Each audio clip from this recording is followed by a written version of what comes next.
Bismillahirrahmanirrahim. Assalamualaikum warahmatullahi wabarakatuh. Alhamdulillahirrahmanirrahim. Assalatu wassalamu ala asrafil anbiya'i wal mursalin wa ala alihi wasahbihi ajma'in. Qala rabbi shrah li sadri wa yassir li amri wa uqdatam min lisani yafqahu qawli. Amma ba'du.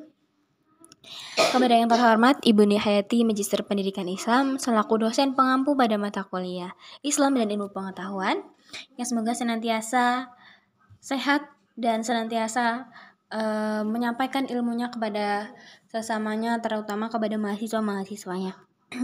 Puji syukur kehadirat Allah Subhanahu wa taala atas segala limpahan rahmat, taufik, inayah serta hidayahnya, sehingganya kita pada hari ini, pada video ini dapat terus menyalurkan ilmu yang semoga akan terus bermanfaat bagi diri sendiri dan orang lain.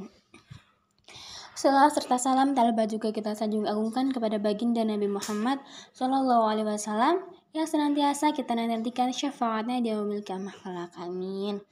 Pada video kali ini, saya selaku moderator yang bernama Karisma Nova Anggraini.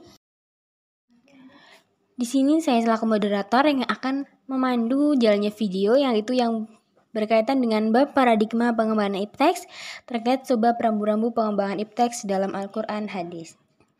Tentunya saya tidak sendiri, melainkan saya bersama dengan rekan-rekan. Saya sendiri, Karisma Nova Anggraini, rekan saya Fadila Dunur Laila, Salsabila Dewi Sariaji, dan Maryam Handayani. Untuk pemaparan materi selanjutnya akan disampaikan oleh Maryam Handayani. Kepada rekan saya Maryam Handayani, waktu dan tempat dipersilakan. Pengembangan ipteks pada satu sisi memberikan berkah dan manfaat yang sangat besar bagi kesejahteraan hidup manusia. Bila ipteks disertai oleh asas iman dan takwa kepada Allah Subhanahu wa taala, sebaliknya tanpa asas dan iman dan takwa, ipteks bisa disalahgunakan pada tujuan-tujuan yang bersifat destruktif atau merusak. Al-Quran sebagai dasar pijakan seorang muslim dalam kehidupan ini memberikan kejelasan bahwa Allah telah menciptakan manusia dengan potensi akal untuk memahami elemen-elemen alam, menyelidiki dan menggunakan benda-benda dalam bumi dan langit demi kebutuhannya. Sesuai dengan firman Allah dalam Quran Surat Al-Isra ayat 70. Allah Subhanahu wa ta'ala berfirman, Bismillahirrahmanirrahim. وَلَقَدْ كَرَّمْنَا بَنِي آدَمَ وَحَمَلْنَاهُمْ فِي الْبَرِّ وَالْبَحْرِ وَرَزَقْنَاهُمْ مِنَ الطَّيِّبَاتِ وَفَضَّلْنَاهُمْ عَلَى كَثِيرٍ مِّمَّنْ خَلَقْنَا تَفْضِيلًا.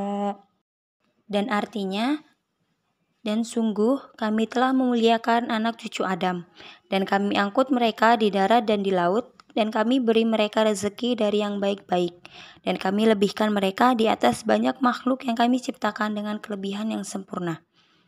Dalam ayat tersebut, Al-Quran sakhoro yang artinya menundukkan atau merendahkan, maksudnya adalah agar alam raya ini dengan segala manfaat yang dapat diraih darinya harus tunduk dan dianggap sebagai sesuatu yang posisinya berada di bawah manusia.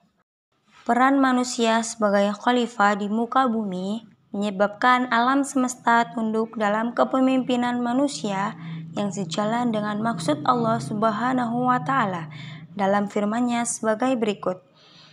Bismillahirrahmanirrahim.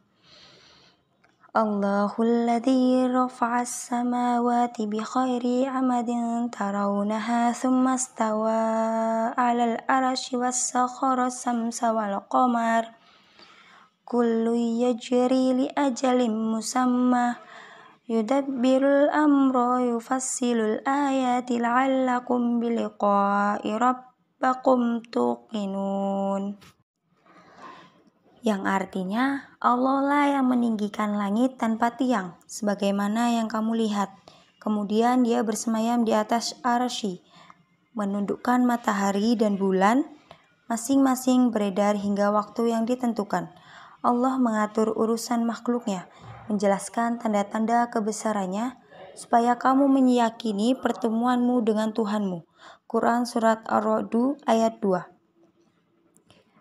Berdasarkan ayat di atas, menjelaskan bahwa melalui kemampuan, akal, ilmu, dan teknologinya, manusia dapat meniru segala kekuatan beraneka makhluk. Manusia dengan kapal udara dan jet dapat terbang ke udara seperti burung. Manusia dapat menembus bumi dengan teknologinya serta menggali segala mineral dan minyak yang terpendam dalam bumi.